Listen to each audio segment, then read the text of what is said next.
avocado shake guys. Mag-workout ko tawad guys. So ako siyang inuman guys no. Kay wata ko workout guys mga pila ka adlaw kay busy guys sa Pasko guys ba. So mag-workout ta guys. Kaya nag-call pala tong bilbil guys. Kaon diri guys. Kaon dito. Kaon diri og kuan guys. Cake. So ano na po ta guys.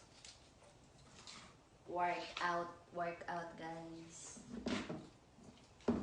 So kung ano na yung akong gaan guys, nagigibutang diri guys, avocado guys, o spinach. Kaya na ako gatas guys.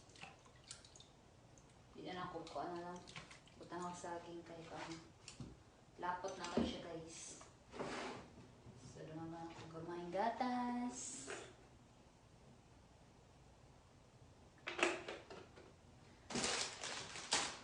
Spinach. So itong kainin ko ano guys. Blender.